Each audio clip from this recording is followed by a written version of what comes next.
नमस्कार दोस्तों, आप सभी का स्वागत है आपके अपने YouTube चैनल शांति निकेतन में। हम सभी इस वीडियो में आधुनिक काल देखेंगे। इसके पहले हम आदिकाल को देख रहे थे। ऐसा नहीं है कि हम भक्ति काल नहीं पढ़ाएंगे या फिर रीति काल नहीं पढ़ाएंगे। दरअसल परीक्षा के लिहाज से हमने सोचा जो बहुत ही ज़्यादा महत्वपूर्ण है, जो बहुत ज़्यादा जहाँ से बहुत ही ज़्यादा प्रश्न पूछे जाते हैं, वहाँ पहले वो टॉपिक हम क्लियर करते हैं। और आधुनिक काल एक ऐसा काल है जिसका काव्य खंड से भी और गद्य खंड दोनों से ही बहुत ज़्यादा प्रश्न उठते हैं। परीक्षा में कोई भी परीक्षा हो, उन सभी में इन दोनों ही कालखंडों से बहुत ज़्यादा प्रश्न उठते हैं। इसलिए हमने सोचा पहले एग्ज़ाम नज़दीक है और एग्ज़ाम को ध्यान में रखते हुए हमने सोचा पहले आधुनिक काल को हम फटाफट क्लियर कर लेते हैं। उसके बाद ऐसा नहीं है भक्ति काल से प्रश्न नहीं आता, रीति काल से प्रश्न नहीं आता, पर वो प्रश्न ऐसे होते हैं कि हम उन्हें सॉल्व कर सकते हैं। अगर हम उन्हें पढ़ें अच्छे से पढ़ें तो सॉल्व कर सकते हैं। इसमें थोड़ा दिक्कत हो जाता है कि कभी बहुत सारे कवि हैं, बहुत सारी रचनाएँ हैं, तो रचनाओं का जो प्रकाशन वर्ष है उनको क्रम से लगाना, रचनाकारों को क्रम से लगाना, तो वहाँ पे थोड़ा कन्फ्यूजन हो जाता है इतनी रचनाओं की विविधता की वजह से। तो इस वजह से यह वीडियो बनाया गया है आप सभी की मदद के लिए। तो यह जो अगर वीडियो है वो हिंदी से संबंधित जितनी भी परीक्षाएं हैं उन सभी के लिए महत्वपूर्ण है, उन सभी के लिए सहायक सिद्ध होगा।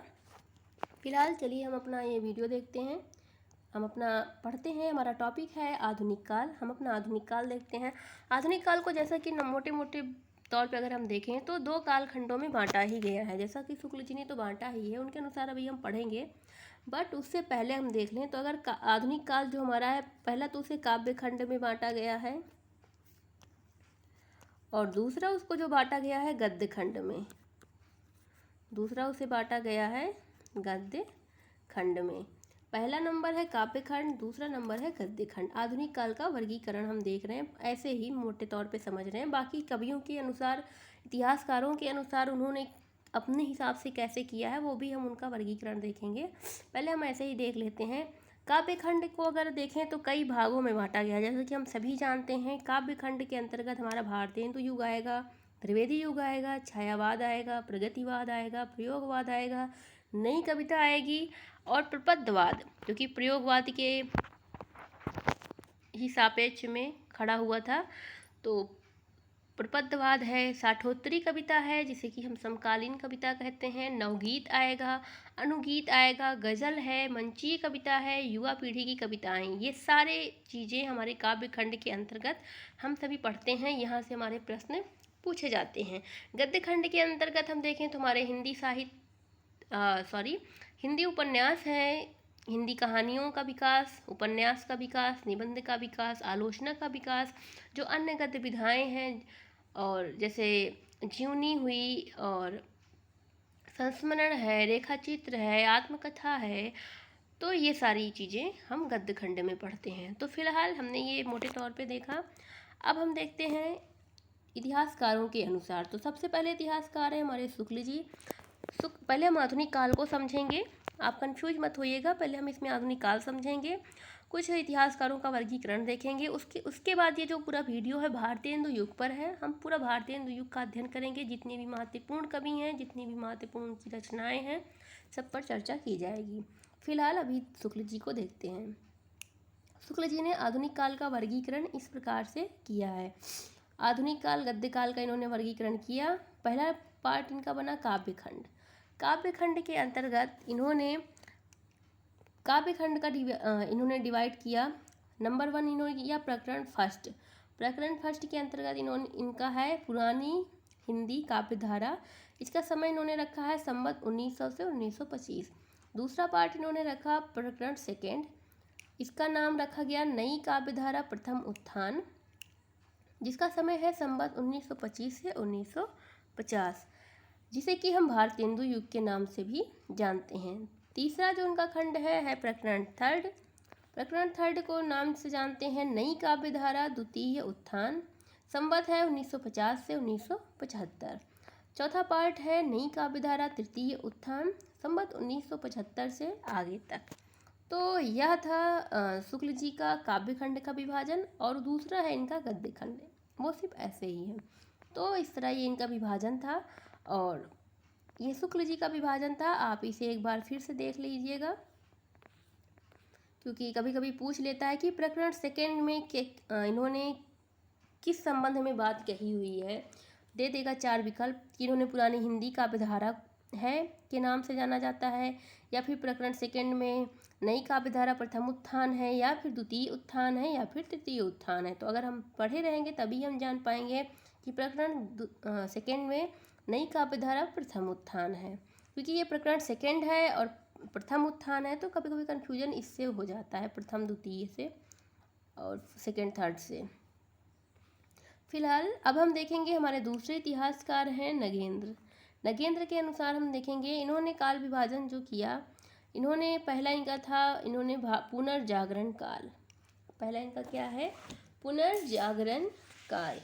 पुनर्जागरण काल है और जिसका समय इन्होंने रखा 1857 से 1900 ईस्वी। दूसरा है जागरण सुधार काल, जिसका समय इन्होंने रखा 1900 से 1918 ईस्वी। आगे है छायावाद, जिसका समय इन्होंने रखा 1918 से 1938 ईस्वी। चौथा पार्ट इन्होंने डिवाइड किया छायावादोत्तर काल, जिसको उन्होंने समय रखा 1938 से आगे तक। छायावादोत्तर काल को इन्होंने कई डिवाइड किया हुआ है, कई भागों में बांटा हुआ है। तो पहला भाग इनका है प्रगति प्रयोग, जिसमें प्रगतिवाद को इन्होंने समय माना है 1938 से 1943 और प्रयोगवाद का समय इन्होंने माना है 1943 से 1953। अगला इनका द्वितीय पार्ट है छायावादोत्तर काल का नवलेखन, जो कि जिसका समय है 1953 से आगे तक। यह था नगेंद्र का काल विभाजन आधुनिक काल का। अगला है बच्चन सिंह का। बच्चन सिंह के अनुसार उन्होंने आधुनिक काल को गद्य काल को उन्होंने डिवाइड किया है। पहला डिवाइड इनका है पुनर्जागरण के नाम से, जिसका समय इन्होंने 1857 से 1900 ईस्वी बताया है। यह इसे बाद में इन्होंने ये जो द्वितीय वाला है पूर्व स्वच्छंदता युग 1900 से 1920 इन्होंने बताया है। बाद में ये ये जो दोनों है पुनर्जागरण युग और पूर्व स्वच्छंदतावाद युग, इस दोनों को मिला के नवजागरण युग नाम देते हैं। इन दोनों को मिला के बाद में ये नवजागरण बाद में ये कौन सा नाम देते हैं? दोनों को मिला के नवजागरण युग इन्होंने क्या नाम दिया हुआ है? नवजागरण युग। यह जो वर्गीकरण है बच्चन सिंह ने अपने प्रथम इतिहास ग्रंथ आधुनिक हिंदी साहित्य के इतिहास में किया और आगे चल के अपने दूसरे इतिहास ग्रंथ हिंदी साहित्य का दूसरे इतिहास में उन्होंने वर्गीकरण ये जो नवजागरण युग है उसका कर दिया। अर्थात आधुनिक हिंदी साहित्य के इतिहास में इन्होंने पहला जो पार्ट रखा वो पुनर्जागरण युग था और जो द्वितीय पार्ट था वो पूर्व स्वच्छंदतावाद युग था। लेकिन जब इन्होंने अपना दूसरा इतिहास ग्रंथ लिखा हिंदी साहित्य का दूसरा इतिहास, तो उसमें उन्होंने पहला और दूसरा दोनों मिला के अर्थात पुनर्जागरण युग को और पूर्व स्वच्छंदतावाद युग को मिला करके एक नाम दे दिया नवजागरण युग। तो इतनी सी बातें समझ में आई। आगे हम देखते हैं तीसरा पार्ट इन्होंने डिवाइड किया स्वच्छंदतावाद के नाम से।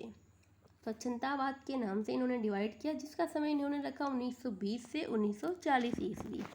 अगला वर्गीकरण इनका है उत्तर स्वच्छंदतावाद के नाम से, जिसका समय इन्होंने रखा है 1940 से 1978 ईस्वी।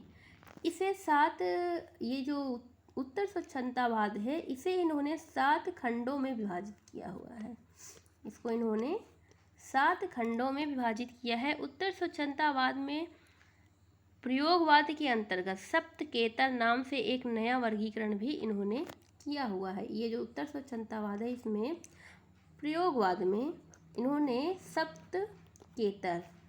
सप्तकेतर के नाम से एक नया वर्गीकरण किया। यह थी महत्वपूर्ण बातें जो कि बच्चन सिंह के काल विभाजन से संबंधित है। आगे हम देखेंगे आधुनिक काल का नामकरण। इस पर भी कभी कभी प्रश्न पूछ लेता है, महत्वपूर्ण है परीक्षा के लिहाज से, तो हम फटाफट इसे देख लेते हैं, फिर हम अपना भारतेंदु युग देखेंगे।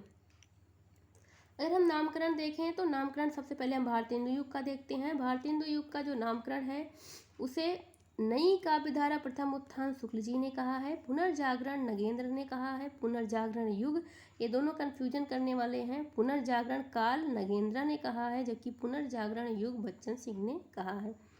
नवजागरण युग बच्चन सिंह ने ही कहा है, अभी अभी हमने देखा। आदर्शवादी मुक्त गीत परंपरा, ये नाम दिया है भारतेंदु युग को गणपति चंद्र गुप्त ने। आगे हम देखेंगे द्विवेदी युग को। द्विवेदी युग का नामकरण नई काव्यधारा द्वितीय उत्थान के नाम से शुक्ल जी ने किया है। जागरण सुधार काल के नाम से डॉक्टर नगेंद्र ने किया है। पूर्व स्वच्छंदतावाद युग बच्चन सिंह ने यह नाम दिया है। और आदर्शवादी प्रबंध काव्य परंपरा यह नाम दिया है गणपति चंद्र गुप्त ने। गणपति चंद्र गुप्त ने। अगला देखेंगे हम, अगला जो है हमारा वो है छायावाद। छायावाद का नामकरण किन कवियों ने कैसे किया है? तो छायावाद को नई काव्यधारा तृतीय उत्थान शुक्ल जी ने कहा हुआ है। और छायावाद युग नाम डॉक्टर नगेंद्र ने दिया है। स्वच्छंदतावाद युग बच्चन सिंह ने कहा है। प्रकृतिवाद युग या प्राकृतवाद या राम कुमार वर्मा ने नाम दिया है। और छोकरावाद लाला भगवान देन ने यह नाम दिया है। तो इस तरह ये मोस्ट इम्पॉर्टेंट है टॉपिक नामकरण से संबंधित सभी युगों का, इन्हें आप ध्यान में रखें। एक और बिंदु बचा है हमारा नामकरण से संबंधित, आधुनिक युग का नाम किसने क्या दिया हुआ है ये हम देख लेते हैं। राजनाथ शर्मा ने पुनर्जागरण काल कहा आधुनिक काल को। मिश्र बंधु ने परिवर्तन और वर्तमान काल नाम दिया है। श्याम सुंदर दास ने नवीन विकास का युग कहा है। रामचंद्र शुक्ल ने आधुनिक काल को गद्य काल नाम दिया है। इसके अलावा इसे आधुनिक काल किन किन ने कहा हुआ है? तो गणपति चंद्र गुप्त, डॉक्टर नगेंद्र, राम कुमार वर्मा, राम स्वरूप चतुर्वेदी और हजारी प्रसाद द्विवेदी, इन सभी ने आधुनिक काल को आधुनिक काल ही नाम दिया है। बाकी जिन्होंने जो दिया है वो हमने ऊपर बता दिया है, आप देख लीजिए। अब हम देखेंगे भारतेंदु युग को। जितनी भी महत्वपूर्ण बातें थी आधुनिक काल के संबंध में परीक्षा के दृष्टिकोण से वो सभी हमने बता दी हैं आपको। अब हम देखेंगे भारतेंदु युग को। उससे पहले हम देखेंगे भारतेंदु युग तो हम देखेंगे ही, उससे पूर्व की जो थोड़ी सी काव्यधारा थी उसे हम थोड़ा सा देख लेते हैं फटाफट। उसके पूर्व जो काव्यधारा थी भारतेंदु युग के,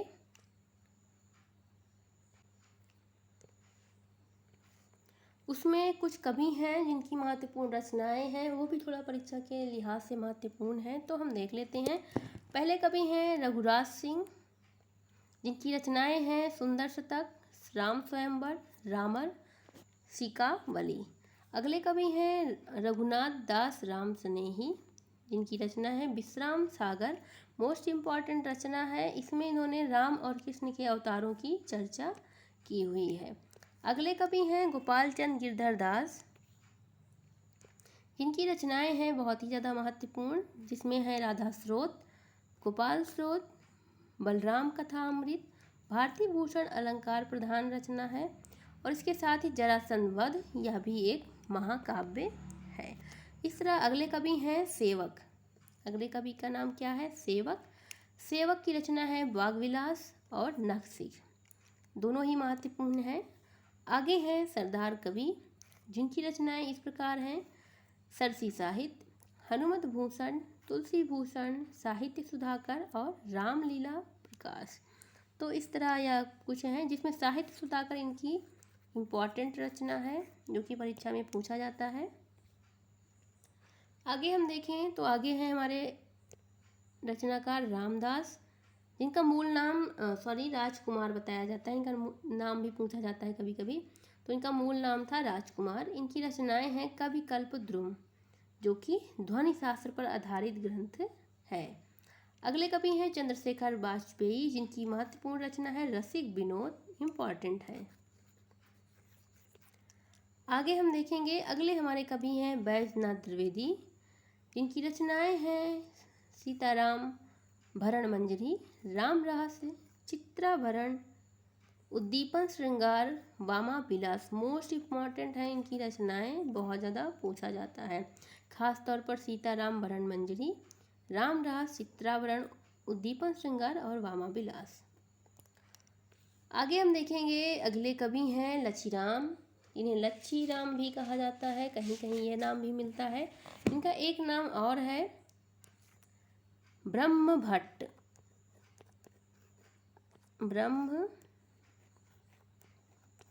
भट्ट, इनका एक नाम है ब्रह्म भट्ट। इनकी रचनाएं देख लेते हैं। मान सिंहाष्टक, अगली है प्रताप रत्नाकर, उसके बाद है प्रेम रत्नाकर, लक्ष्मीश्वर रत्नाकर और रावणेश्वर कल्पतरु। यह बहुत ही महत्वपूर्ण रचना है, रावणेश्वर कल्पतरु। आगे देखेंगे अगले कवि हैं गोविंद गिल्ला भाई। अगले कवि हैं गोविंद गिल्ला भाई, जिनकी रचनाएं हैं नीति विनोद, पावस विनोद, श्लेष चंद्रिका, श्रृंगार सरोजनी, वक्रोक्ति विनोद। सभी इम्पॉर्टेंट हैं परीक्षा के दृष्टिकोण से। आगे हम देखते हैं अगले कवि हैं दृशदेव, जिनकी रचना है श्रृंगार लतिका, श्रृंगार बत्तीसी। ये इनकी महत्वपूर्ण रचनाएं हैं। दृशदेव ये मुख्य रूप से अगर देखें तो रीतिकालीन रीति मुक्त काव्यधारा के अंतर्गत आते हैं, लेकिन कुछ इतिहासकार इन्हें रीति मुक्त और रीतिबद्ध दोनों काव्यधाराओं में स्थान देते हैं, लेकिन समय सीमा के दृष्टिकोण से इनके लेखन काल को आधुनिक काल की पूर्व पीठिका में रखा जाता है। इस वजह से ये बहुत ही ज़्यादा इम्पॉर्टेंट है, इनकी रचनाएं भी महत्वपूर्ण हैं। तो इस तरह यह थी भारतेंदु पूर्व काव्यधारा, उससे संबंधित महत्वपूर्ण कवि और उससे संबंधित महत्वपूर्ण रचनाएं। अब हम देखेंगे भारतेंदु युगीन हिंदी काव्यधारा, जो कि हमारा बहुत ही महत्वपूर्ण टॉपिक है, मोस्ट इम्पॉर्टेंट है, मोस्ट इम्पॉर्टेंट। आगे हम देखें तो हम सबसे पहले पढ़ेंगे, जैसा कि हम सभी जानते हैं, भारतेंदु हरिश्चंद्र को, जिनके नाम पर इसका नामकरण हुआ है भारतेंदु युग। तो अगर हम देखें तो भारतेंदु हरिश्चंद्र का जो जन्म हुआ था वो सितंबर 1850 ईस्वी में काशी में हुआ है। इनकी मृत्यु 1885 ईस्वी में काशी में ही हुई है। इनके पिता का नाम था गोपाल चंद गिरधर दास, इनकी माता का नाम था पार्वती और इनकी पत्नी का नाम था मन्नो देवी। आगे देखिए इनके जो विद्या गुरु थे वह थे शिव प्रसाद सितारेहीन, जिन्हें सितारेहीन की उपाधि दी गई थी। इनको राजा की भी उपाधि अंग्रेजों ने दी हुई थी। आगे हम देखें अगर तो भारतेंदु हरिश्चंद्र ने वल्लभ संप्रदाय में दीक्षा लिया हुआ था, यह पूछता है परीक्षा में, मोस्ट इम्पॉर्टेंट है कि किस संप्रदाय में ये दीक्षित थे, तो ये वल्लभ संप्रदाय में दीक्षित थे। और दूसरी मोस्ट इम्पॉर्टेंट लाइन है रसा, इनका उपनाम था रसा। और किस भाषा में ये लेखन कार्य करते थे रसा नाम से, तो ये उर्दू भाषा में ये रसा उपनाम से लेखन कार्य किया करते थे। आगे अगर हम देखें तो इन्हें भारतेंदु की जो उपाधि मिली वो 1880 ईस्वी में काशी के पंडित रघुनाथ रामेश्वर व्यास और सुधाकर द्विवेदी के प्रस्ताव से दी गई थी। आगे हम देखें तो इनको बहुत सारी उपाधियां मिली हैं, जिनमें इनको कहा जाता है आधुनिक हिंदी काव्य का मसीहा, अजातशत्रु, हिंदी काव्य का वैतालिक, हिंदी नवजागरण का अग्रदूत, हिंदी का पुराण पुरुष, हिंदी साहित्य का जन्मदाता, और इसके साथ ही साथ इन्हें कहा जाता है भारतीय नवोत्थान का प्रतीक। मोस्ट इम्पॉर्टेंट है, अक्सर पूछता है कि यह किसे कहा गया है। जैसे पूछ लिया हिंदी का आपका वैतालिक किस कवि को कहा जाता है, या हिंदी का पुराण पुरुष किस कवि को कहा जाता है, तो उस लिहाज से यह बहुत ही ज़्यादा इम्पॉर्टेंट है। आगे हम देखें तो अगर हम देखें तो भारतेंदु हरिश्चंद्र ने कुल 238 ग्रंथों की रचना की थी, जिसमें से 70 रचनाएं जो हैं वो काव्य हैं। इनके कुछ प्रबंध काव्य हैं जिनमें हम देख लेते हैं।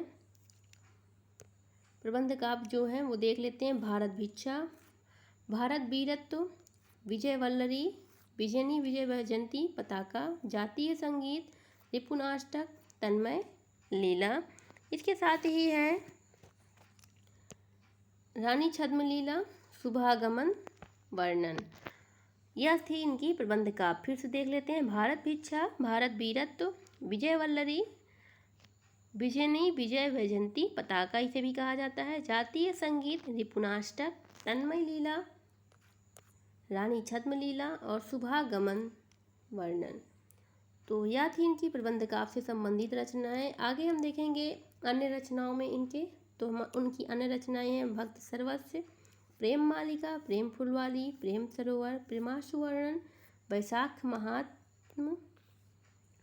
आगे है कार्तिक स्नान, जैन कौतूहल, प्रेम तरंग, प्रेम माधुरी, उत्तरार्ध भक्तमाल, प्रेम प्रलाप, गीत गोविंदा, नंदघन, श्रृंगार सतसई, होली, मधुमुकुल, राग संग्रह, वर्षा विनोद, विनय प्रेम पचासा।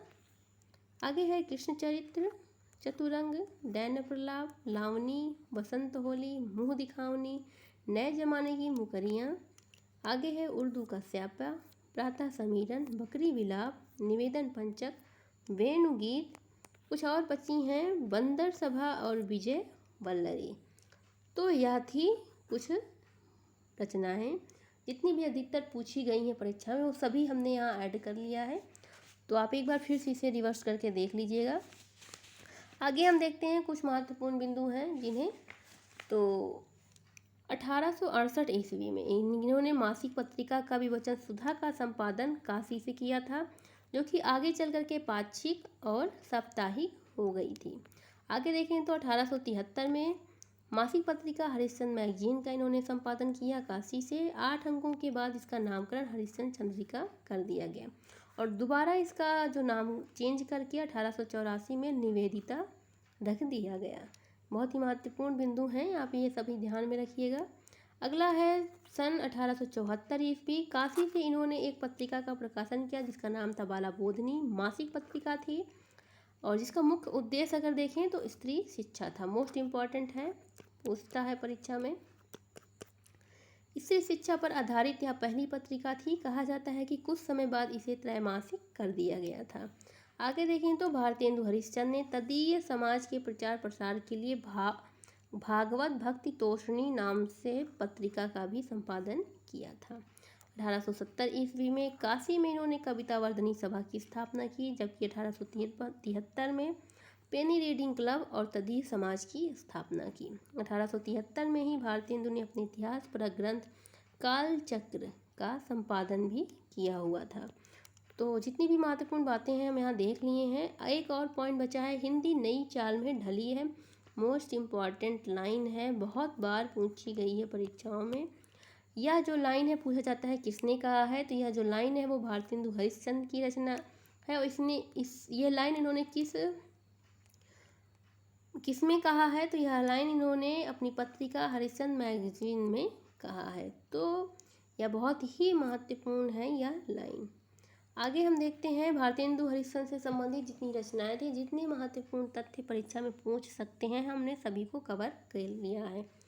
आगे हम देखेंगे प्रताप नारायण मिश्र को। इनका जन्म अगर देखें तो 1856 में बैजे गांव उन्नाव में हुआ था। इनकी मृत्यु 1894 ईस्वी में हुई।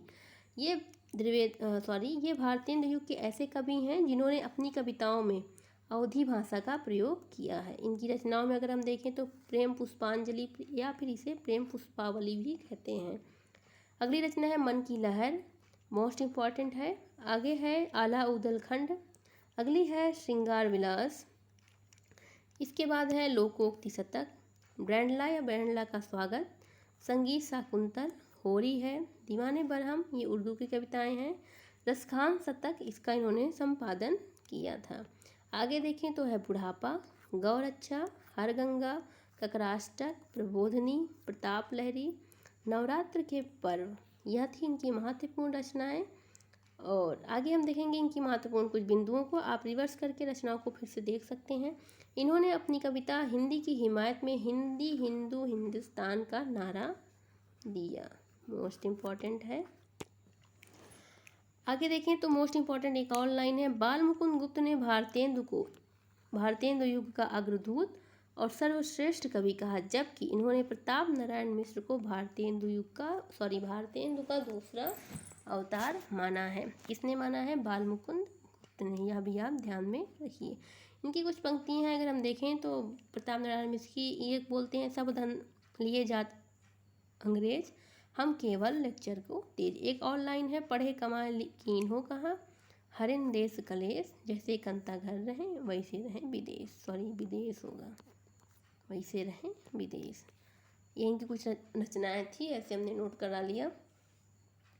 बाद में विस्तार से हम भारतेंदु युग की से संबंधित जितने प्रश्न बनते हैं उन्हें, और जितनी भी कवियों की महत्वपूर्ण पंक्तियां हैं परीक्षा में पूछी जाती हैं उन्हें, उस पर भी एक वीडियो होगा। इस तरह से पूरा भारतेंदु युग कंप्लीट हो जाएगा। अभी हम सिर्फ महत्वपूर्ण कवियों को और उनकी रचनाओं को देखेंगे। बाकी भारतेंदु युग से संबंधित जितने भी परीक्षा में प्रश्न पूछे हैं वो सभी प्रश्न, और उसके साथ ही साथ जितनी भी सभी महत्वपूर्ण कवियों की महत्वपूर्ण पंक्तियां हैं उन पर भी एक वीडियो बनाया जाएगा। आगे देखते हैं, हमारे रचनाकार हैं, हमारे कवि हैं बद्री नारायण चौधरी प्रेमघन। इनको हम देखें अगर, मोस्ट इम्पॉर्टेंट रचनाकार हैं। जन्म इनका है 1855 ईस्वी में, मिर्ज़ापुर में हुआ, जाति ब्राह्मण थी, मृत्यु 1922 ईस्वी। उर्दू भाषा में ये अब्र नाम से लिखते थे, जबकि हिंदी में ये प्रेमघन के नाम से लिखन कार्य करते थे। इन्होंने हरिश्चंद्र से प्रेरित होकर कविताएं लिखना शुरू किया था। इनकी रचनाओं में अगर हम देखें तो प्रेमघन सर्वस्व, जीर्ण जनपद या दुर्दशा दत्तापुर, इनका यह प्रबंध काव्य है। आगे देखें तो अलौकिक लीला, यह इनका एक अपूर्ण काव्य है, हीरक जुबली और युगल शतक, इतनी इनकी रचनाएं हैं और जो कि बहुत महत्वपूर्ण है। आगे देखें तो प्रेमघन ने मयंक महिमा और आनंद अरुणोदय नाम से भी कविताएं लिखी थी, जो कि खड़ी बोली में लिखी गई हैं। अगले कवि हैं राधाचरण गोस्वामी। इनकी रचनाएं अगर हम देखें, इससे पहले इनका हम जन्म देख लें तो जन्म है 25 जनवरी 1859 ईस्वी में वृंदावन में इनका जन्म हुआ। मृत्यु हुई इनकी 1925 ईस्वी में। इनकी रचनाएं हैं भक्तमाल, नव भक्तमाल, दामिनी दूतिका, निपट नादान, शिशिर सुषमा, इश्क चमन, प्रेम बागीची,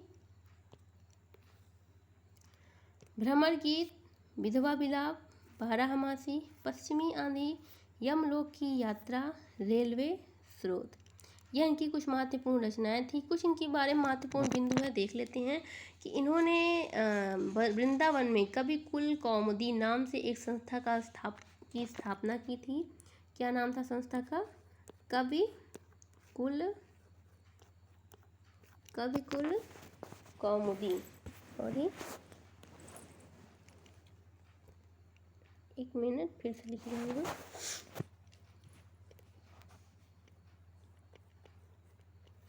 कवि कुल कौमुदी। कवि कुल कौमुदी नामक एक संस्था की इन्होंने स्थापना की।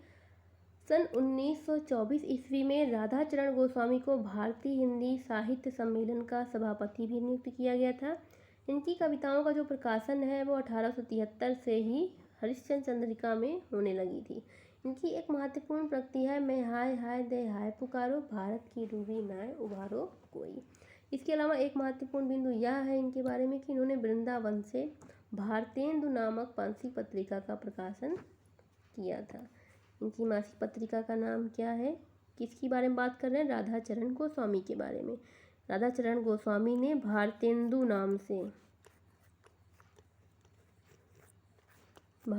नाम से एक पत्रिका का प्रकाशन किया, जो कि वृंदावन से इन्होंने भारतेंदु नाम से एक मासिक पत्रिका का प्रकाशन किया था। तो यह थी महत्वपूर्ण बातें राधाचरण गोस्वामी के बारे में। आगे हम देखेंगे राधा कृष्ण दास के बारे में। राधा कृष्ण दास जो थे, इनका जन्म जो हुआ था वो था 1865 ईस्वी में काशी में। इनकी जो मृत्यु हुई वो 1907 ईस्वी में हुई। इनकी रचनाएं हैं मैकडॉनल पुष्पांजलि, विजयिनी विलाप, भारत बारहमासा मोस्ट इम्पॉर्टेंट रचना है, जुबली ये भी वेरी वेरी इम्पॉर्टेंट है, 56 की विदाई, नए वर्ष की बधाई। आगे है राम जानकी, प्रताप विसर्जन, रहीमन विलास, विनय मोस्ट इम्पॉर्टेंट है। अगली है देश दशा। सन 1900 ईस्वी में राधा कृष्ण दास ने काशी नागरिक प्रचारणी सभा की पहली हिंदी रिपोर्ट लिखी थी। इन्हीं के ही प्रयास से 1900 ईस्वी में इलाहाबाद के सिविल लाइन में इंडियन प्रेस की स्थापना की गई। इसके साथ ही इस प्रेस से सरस्वती पत्रिका का भी प्रकाशन शुरू हुआ था। महत्वपूर्ण बिंदु है, इन्होंने रहीम के दोहों का कुंडलिया छंद में अनुवाद किया हुआ है। इसके अलावा इनकी एक महत्वपूर्ण पंक्ति है, मोहन की या मोहनी मूर्त ज्यों सो भूतल नाही भुलाए, छोरन चाहत नेह के नातो, को विधि छूटत नाही छुड़ाए। इनके कुछ बिंदु थे वो हमने ऐसे ही बता दिया, बाकी महत्वपूर्ण है रचनाएं और उससे संबंधित महत्वपूर्ण बिंदु, वो सभी आप ध्यान में रखें। अगले रचनाकार हैं अंबिका दत्त व्यास।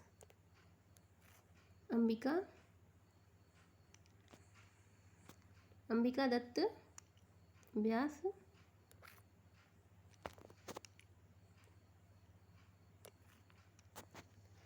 जिनका जन्म अगर हम देखें तो 1858 ईस्वी काशी में है। कुछ लोग इनका जन्म स्थान जो है वो जहरापुर के सिलहवाटों के मोहल्ले में बताते हैं।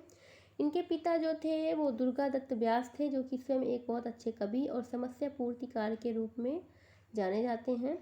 अंबिका दत्त व्यास ने सुकवि नाम से, इन्होंने महत्वपूर्ण बिंदु है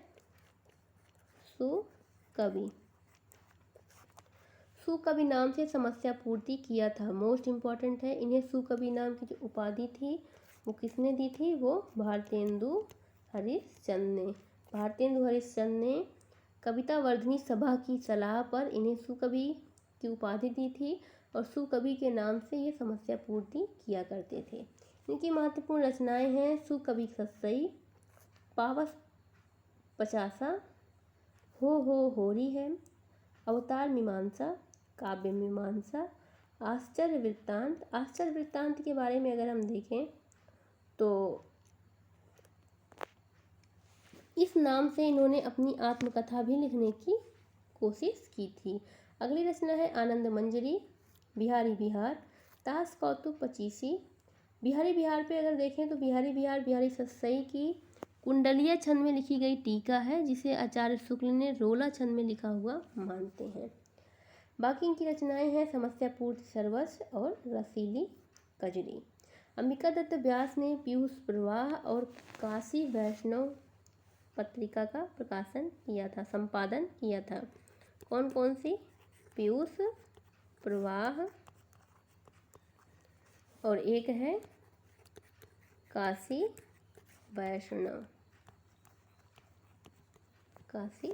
वैष्णव, दो पत्रिकाएं हैं जिसका इन्होंने संपादन किया था। इसके अलावा कंसवध के नाम से इन्होंने खड़ी बोली में अपूर्ण प्रबंध काव्य लिखा था, जिसके 3 सर्ग ही लिखे जा सके थे।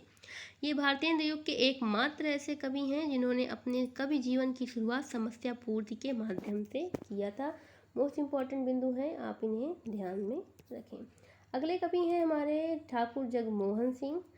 इनके बारे में अगर हम देखें तो इनका जो जन्म हुआ था वो 1857 ईस्वी में एमपी में हुआ था। इनके पिता का नाम था ठाकुर सरयू प्रसाद, जो कि ब्रिटिश सरकार में नौकर थे और गबन के आरोप में इन्हें सजा दे दी गई, जिसकी वजह से इन्होंने आत्महत्या करने का प्रयास किया और इसी तरह बहुत दिक्कतों का सामना करना पड़ा ठाकुर जगमोहन सिंह के पिताजी को। आगे चल के ठाकुर जगमोहन सिंह को तहसीलदार और असिस्टेंट कमिश्नर के पद पर भी अंग्रेजों ने नियुक्त कर दिया था। इनकी रचनाएं अगर हम देखें तो कई पार्ट वाइज हैं। जैसे पहला पार्ट है इनका स्वच्छंद प्रेम की परिकल्पना इन्होंने किया है, जिससे आधारित इनकी रचनाएं हैं श्यामा सरोजनी, श्यामा लता, श्यामा विनय, देवयानी, जिसे देवदाई भी कहते हैं। 4 रचनाएं हैं, श्यामा सरोजनी, श्यामा लता, श्यामा विनय, देवयानी या देवदाई। दूसरा इनका है राजनीति पर आधारित इनकी रचनाएं हैं प्रलय, बोनीवाल्ड का विलाप।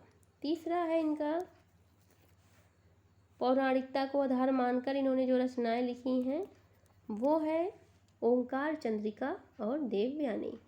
इन्होंने रोमानी प्रेम को भी आधार बनाकर रचनाएं लिखी, जिसमें प्रेम रत्नाकर, प्रेम लता, प्रेम संपत्ति लता। इसके अलावा इन्होंने अनुवाद भी किया हुआ है, जिसमें कवि वायरन की रचना द प्रिजन ऑफ सिलन का अनुवाद इन्होंने सिलन का कैदी या बंदी के नाम से किया है। बोनीवाल्ड का विलाप इसी का भी एक अंश मात्र माना जा सकता है। शुक्ल जी ने इन्हें एक प्रेम पथिक कहा था। शुक्ल जी ने इन्हें प्रेम पथिक कहा है, बहुत इम्पोर्टेंट बात है। शुक्ल जी ने कहा है। भारतीय युगीन कवियों में प्रकृति एवं श्रृंगार का सर्वश्रेष्ठ वर्णन इन्होंने ही किया हुआ है। तो इस तरह ठाकुर जगमोहन सिंह से संबंधित जितनी भी महत्वपूर्ण टॉपिक थे, जितनी महत्वपूर्ण बिंदु थी, रचनाएं थी, हमने उस पर चर्चा की। अगले कवि हमारे बाबा सुमेर सिंह। ये आजमगढ़ के निजामाबाद के निवासी थे और इनकी उपाधि थी साहबजादे। बाबा सुमेर सिंह की उपाधि क्या थी? साहबजादे।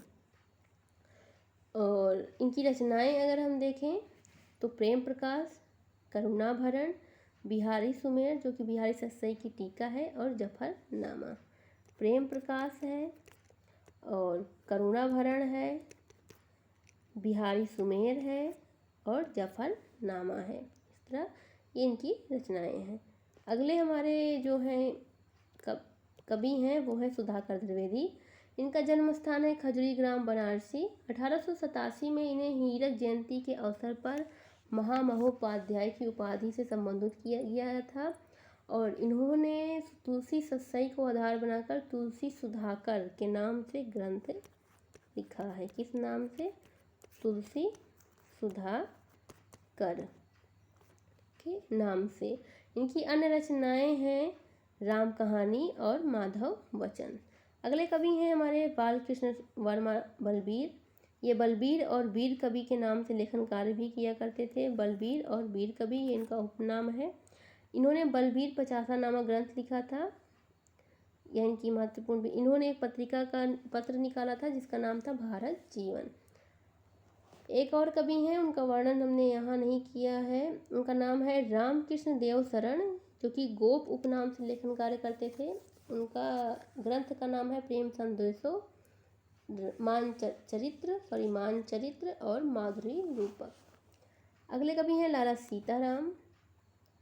इनकी रचनाएं हैं मेघदूत, चाणक्य शतक, पार्वती पाणी ग्रहण। यह कुमार संभुवन का अनुवाद है। अगले हैं दामोदर शास्त्री। इनकी रचना है रामलीला काव्य। अगले हमारे कवि हैं विनायक राव। इनकी उपाधि थी कविनायक साहित्य भूषण। इन्होंने काव्य कुसुमाकर नाम से 2 भाग में एक ग्रंथ लिखा। इसके अलावा रामचरितमानस की विनायकी टीका लिखी। इनकी रचना का क्या नाम था? काव्य कुसुमाकर। आगे रचना है नवनीत चतुर्वेदी की मूर्ख शतक, रहीमन शतक, कुब्जा पचीसी, मनोर्थ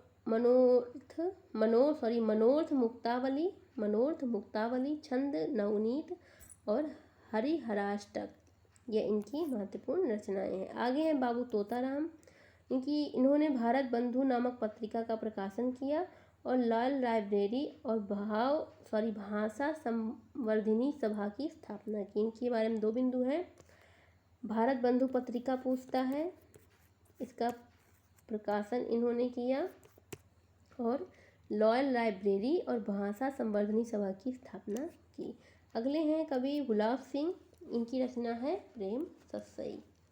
अगले हमारे एक महत्वपूर्ण कवि हैं वियोगी हरि जी, जिनके बारे में कहा जाता है कि शुक्ल जी ने कहा है कि भारतेंदु पूर्व युग में इन्होंने उनको स्थान दिया हुआ है और इनका मूल नाम है हरि प्रसाद द्विवेदी। इनकी अगर हम रचनाएं देखें, वियोगी हरि की बात कर रहे हैं हम, तो प्रेम शतक, प्रेम पथिक, प्रेमांजलि, चरखे की गूंज, चरखा स्रोत, असहयोग वीणा और वीर सत्सई इनकी रचनाएं हैं। वीर सत्सई पे ब्रजभाषा में लिखी गई रचना है और जिस पर हिंदी साहित्य सम्मेलन की ओर से 1200 रुपये का पुरस्कार भी इनको दिया गया था। अगले कवि हैं हमारे दुलारे लाल भार्गव। इन्होंने दुलारे दोहावली के नाम से ग्रंथ लिखा था। और एक और है पंडित रामनाथ ज्योतिषी, जिन्होंने रामचंद्रोदय से ग्रंथ लिखा जिस पर इनको देव पुरस्कार मिला था। तो इस तरह ये जितनी भी कवि थे, जितनी रचनाएं थी, हमने उस पर बात कर ली हैं। आगे अगर देखें तो कुछ भारतेंदु युगीन खड़ी बोली की कविताएं हैं, जिसमें हम देखें तो अंबिका दत्त व्यास का है कंसवध, प्रताप नारायण मिश्र का है संगीत शाकुंतल। वैसे हमने देखा हुआ है ये सभी चीज़ें विस्तार से ही। और इसके साथ ही एक और बिंदु पूछता तो नहीं है, फिलहाल हम देख लेते हैं कि भारतेंदु युगीन विशेषताएं। तो सबसे पहले जो भारतेंदु युगीन एक मिनट। भारतेंदु युगीन जो विशेषताएं पूछता है, पहली विशेषता है राष्ट्रीयता। राष्ट्रीयता भारतेंदु युगीन में दो प्रकार से दिखती है, राष्ट्रभक्ति और राजभक्ति। दोनों को आधार बना के राधाचरण गोस्वामी ने लिखा है कि हमारा उत्तम भारत देश, इनकी लाइन है ये। प्रेमगन कहते हैं धन्य भूमि भारत सब रत्नन की उपजावन।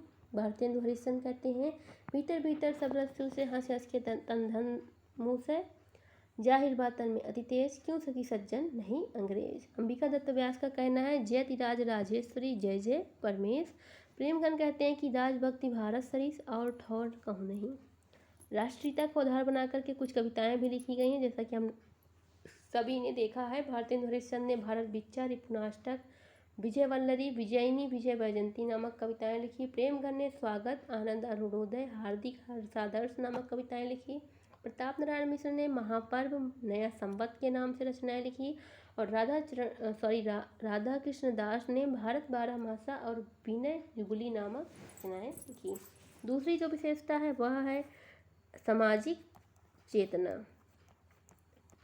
सामाजिक चेतना गांधी जी के ट्रस्टीशिप के सिद्धांत का पालन किया गया है, अर्थात आर्थिक विषमता को दूर करने का प्रयास किया गया है। अपने नाटक भारत दुर्दशा में भारतेंदु जी कहते हैं बहुत हमने फैलाए धर्म, बढ़ाया छुआछूत का कर्म। प्रताप नारायण मिश्र अपनी कविता मन की लहर में कहते हैं कौन करे जो नहीं कसकर सुनी विपत बाल विधवन की। आगे ये कहते हैं कि अभी देखिए क्या क्या दशा देश की, बदलता है रंग आसमां कैसे कैसे। भारतेंदु हरिश्चंद्र का कहना है रोवों सम्मिल आवों भारत भाई, हा हा भारत दुर्दशा न देखी जाई। इसके अलावा इससे संबंधित एक पंक्ति है प्रताप नारायण मिश्र की, विधवा बिलपय नित धेनु कटे, को लागत हाय गुहार नहीं, जग जाने इंग्लिश हमें वाणी वस्त्र जोई। प्रताप नारायण की रचना है जो कि उन्होंने सामाजिक चेतना के परिप्रेक्ष्य में कही हुई है। आगे अगर हम देखें तो अगली विशेषता जो है वो भक्ति भावना की रही है, और इसमें हमें भक्ति भावना भी देखने को मिलती है जो कि 3 रूपों में दिखती है, निर्गुण भक्ति भी, वैष्णव भक्ति और राष्ट्र भक्ति। और इस जो प्रधानता रही है वो राष्ट्र भक्ति की, राष्ट्र धर्म की रही है। आगे देखें तो अगली विशेषता श्रृंगारिकता की भी है। श्रृंगारिकता भी हमें यहाँ प्रचुर मात्रा में दोनों देखने को मिल जाते हैं। और आगे देखें तो प्रकृति चित्रण और हास्य व्यंग भी इसकी एक महत्वपूर्ण विशेषताएं हैं। और देखें तो समस्या पूर्ति भारतेंदु की सबसे महत्वपूर्ण विशेषता मानी गई। इस तरह जो मेन बातें थी हमने बता दिया है। भारतेंदु हरिश्चंद्र पर फिलहाल बस इतना ही, जितनी भी महत्वपूर्ण बातें थी रचनाओं से संबंधित, रचनाकारों से संबंधित हमने बता दी। मिलते हैं एक नए वीडियो में, तब तक के लिए धन्यवाद।